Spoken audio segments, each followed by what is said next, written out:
welcome back to another episode of Just My Opinion. I just want to give you this image real quick.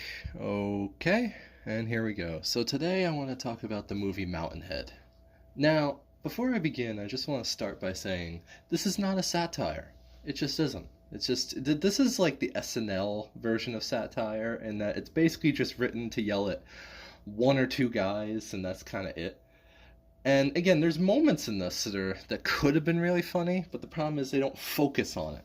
So I guess I'll start. So Mountainhead is about four billionaires, four tech billionaires up on a mountain, a cabin, and they basically while they're vacationing up in the mountains, they find out that actually one of the billionaires apparently created this AI platform that's apparently causing chaos throughout the world. No one knows what's real, no one knows what's not, and the one who created the AI is supposed to be asking one of his friends, I think it's played by the Rami one. Yeah, Rami. So Rami has an AI that the other billionaire needs in order to, the one that created the AI, to put like a caption on it that says like this isn't real in order to save the world or something. And I'm just gonna let this out right now. This is a very I've thrown around the term political fan fiction for Hollywood. This is a very political fan fiction-y Hollywood movie, in that it's clear what they're trying to say. It's clear who, and by the way, I want to say this too. You can kind of guess who Schwartzman and Steve Carell are. I guess you could have theories on who Rami is. But watch this and tell me you can't tell who the guy who created AI in this is. The guy who caused all the chaos is. The guy who caused all the chaos online. That's all I'm going to say, because I don't want to be demonetized. But you can tell who it is very easily, very quickly. He doesn't look like him, but he acts enough like him. And again, that's all I'm going to say. So then we get to Steve Carell's character. He's dying of a disease. There's no cure. And he only has like 5 to 10 to 15 years, so it's, yeah, and so he decides, well, there has to be a cure because I'm rich enough. So it's like, oh, okay, so he's going to be using his wealth to try to find a cure, and and at some point he'll die and find out there wasn't one. Oh, no, that never comes back. That never comes back. That doesn't matter, like, at all to the script. You could have cut it out and missed nothing, because, and I'm just going to say this, I don't really believe Steve Carell in this. I watched it for Steve Carell, but the thing is, I don't believe Steve Carell in this role. Steve Carell could, in like a Caddyshack, Adam Sandler type movie, like if they wanted to put like Steve Carell as like a Caddyshack type villain in the new Happy Madison, I'd believe it, because he was cartoony enough that he could do it in an Adam Sandler movie. Do I believe him as this evil tech billionaire guy? No. Just no, I don't. No, I don't. He just isn't believable, and he comes across like Gru half the time. Like it comes across like he just defaulted to Gru from Despicable Me half the time. But like how Will Ferrell decided that he was just gonna be Elf for most of his movie. Like in Barbie, he just decided he was gonna be Lord Business again, President Business, whatever you want to call him. But that's the thing, though, is that this movie, and then I'll go to Jason Schwartzman. Jason Schwartzman works enough. Like his character is basically, here's his entire character arc, okay? He's a millionaire, he hangs out with billionaires, and he basically is trying to get one of them to invest in his meditation app, is what it is, so that way he can become a billionaire. And it's, and they keep making fun of him. Now I'm going to say this, I don't think billionaires would hang out with millionaires. I think they would hang out with other billionaires or higher, because like higher ranking billionaires, because like I don't think that think that's a thing. Like I don't think that like Like even Simpsons said that. There was a Simpsons joke way back where the Mr. Burns was in the billionaire camp, and then they his net worth went down because of the basketball thing with the bees, and then suddenly he gets thrown over the fence to the millionaire to the millionaire like zone or something. And that's the thing, is that we have this that's the problem, is I don't believe him because I don't believe billionaires would hang out with a millionaire. I believe they would see him as underneath them. And two, I don't think Steve Carell would be, because, they're all young, they're all like young tech bro types. So I don't know if they would be with the gray-haired bearded man. And again, they treat Steve Carell like he's 80 in this. I don't, he's not that old, but they treat him like he's John Lithgow or Mel Gibson's age. Like they treat him like he's Clint Eastwood's age, and he's just hanging around there. And it's like, no, he's not. He's not that old. But anyway, I never believe him as the billionaire. I never do. I never believe Steve Carell. Like the entire time I'm watching this, I'm like, I do not believe that he's a billionaire in the like evil James Bond type. Like he's basically just doing Gru. Is basically what he's doing. He's doing Gru from Despicable Me. So basically all the chaos is happening. There are parts of this I like. Like I think it's funny that like as soon as the chaos starts happening in a way that can't be reversed, then it's like, all right, how do we take over the world? Like that happens instantly. It's like, okay, that part was funny. The part where they're like deciding how things will work now and how they'll control things. That's like, it goes on for a while, yeah, but it's like the only part that was actually, I was interested in it because I was hoping that was going to be the rest of the film, was them doing that, but they never actually do it. They just kind of talk about it and never actually do it. And then we get to Rami's character. He's the DEI one. He's the one that has to be pretentious and hates the one that created the AI that causes the chaos. Thinks he's a terrible person and all that. And he's the DEI one. And basically Rami's whole character is that. Plus they try to kill him later because he tells Steve that he wants to tell the board on the main guy. So that way he'll be fired. That way he'll be put on pause for a while.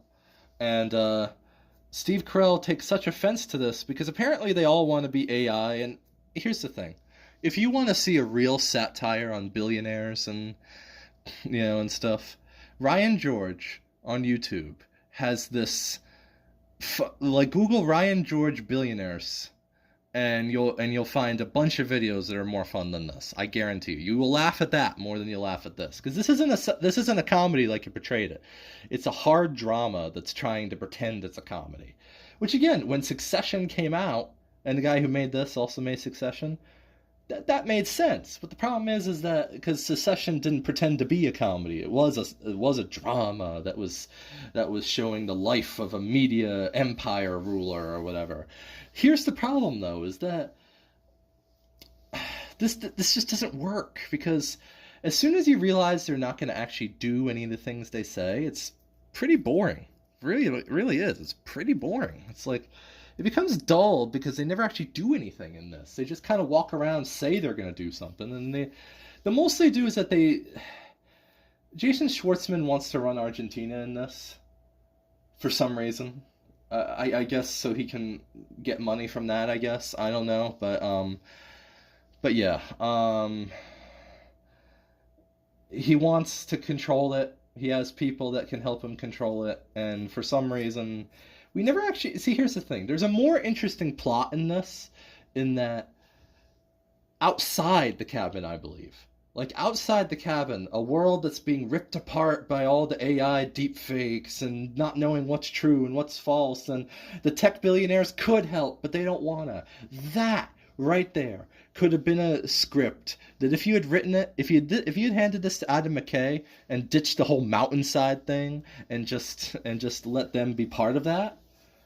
If it wasn't a bottle episode movie where they're all up in the mountain together, if it was just about, like, I know that's what they advertised, but it's like, if it was about outside the cabin, outside the mountains, where it's basically about the AI everything, then and how they don't really care and how they're not really gonna react and all that, and how they're trying to like blackmail people into giving them things to react. Like I think Don't Look Up guy would have done this Adam McKay would have done this script perfectly.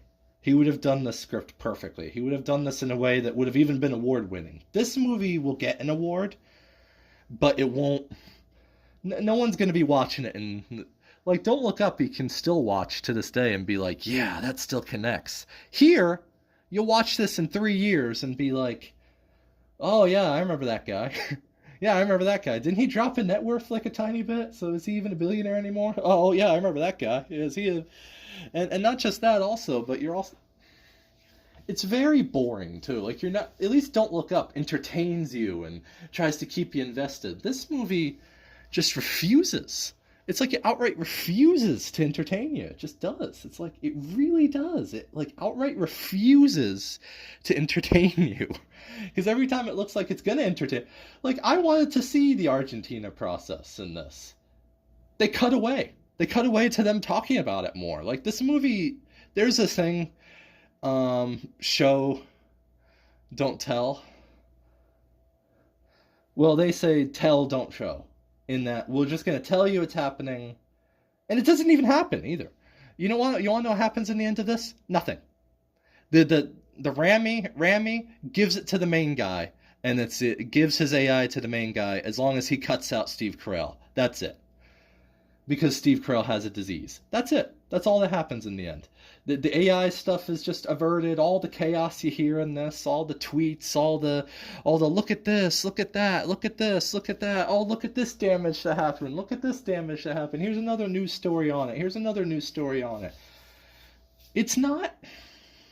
There are like seeds of a good movie in this. Just the problem is it doesn't want to be that good movie. It wants to be the film that feels like a college film school student. I know this is done by the Succession guy, but if you told me that this was done purposely as like a student, like if the guy who made Succession, his son was in college, and this was a school project that he decided to help him with, so he hired 4 actors to do it, and then he's like, oh, maybe I can make a little money off of it too. I believe that, because it feels like a school project for like film school, like one of those pretentious films you see in like a Harvard or something, film school or something. Like I don't know, you know what I mean? Like one of those pretentious films that like are about the like, and basically the movie feels like it should hold up a mirror to Silicon Valley and be like, and that's you.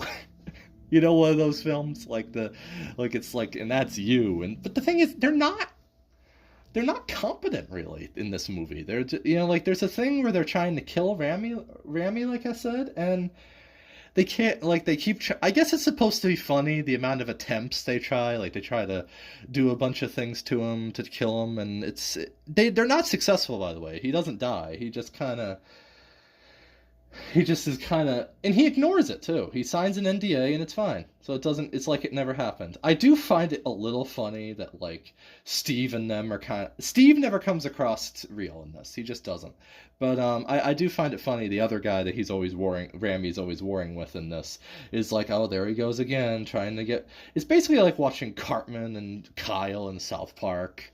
You know, like it's like, what do you mean? You locked me in a sauna overnight and tried to kill me. Why can't I be mad? It's like, oh, there he goes again, yelling at me. Oh, his whining. Why will the whining stop?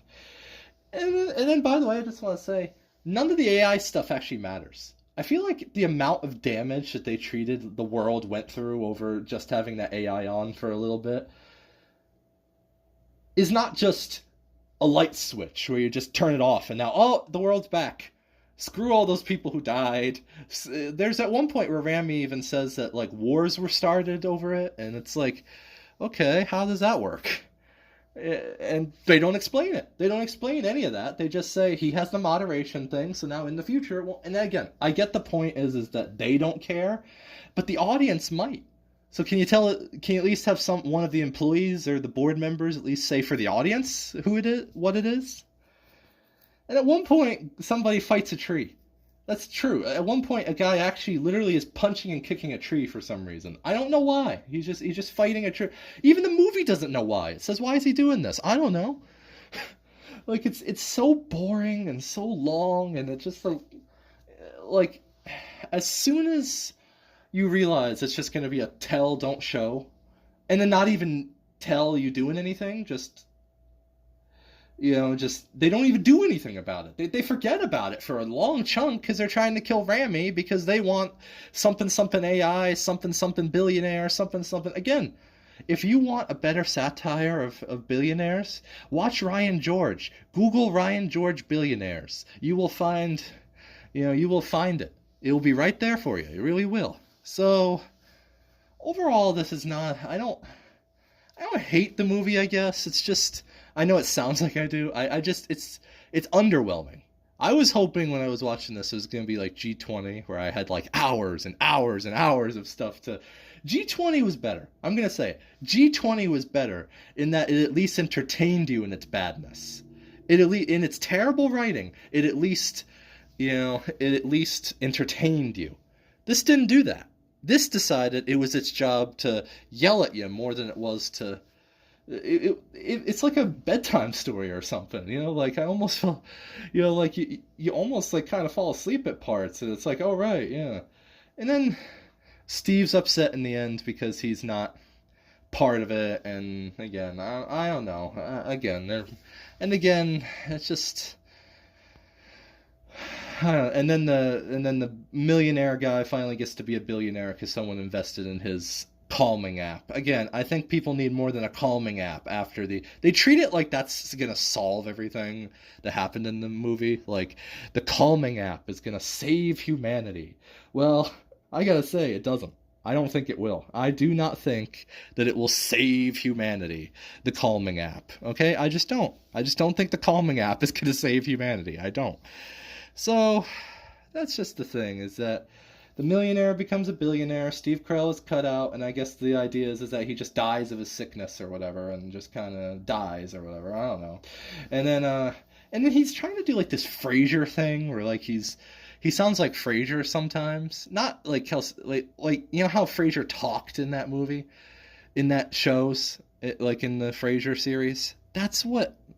This is how Steve Carell talks, and the problem is it doesn't really connect because Steve Carell isn't like Steve Carell still plays it. He plays it off like Michael Scott pretending to be a billionaire at a party. That's what he pretend. That's how it feels like. It feels like Michael Scott wandered into a millionaire's party, in a billionaire's party, and then is now just pretending to be James Spader. That's basically what or what he thinks a billionaire is. So that's just the thing. So overall, it's not a good movie. If you want a better satire, I strongly recommend you watch either Ryan George's clips or even Vice is a better commentary on politics and stuff. And if there's a lot better even South Park. Watch South Park Panderverse, and you'll see a better satire of billionaires and millionaires and all that. So again, thank you, and don't forget to like, share, and subscribe.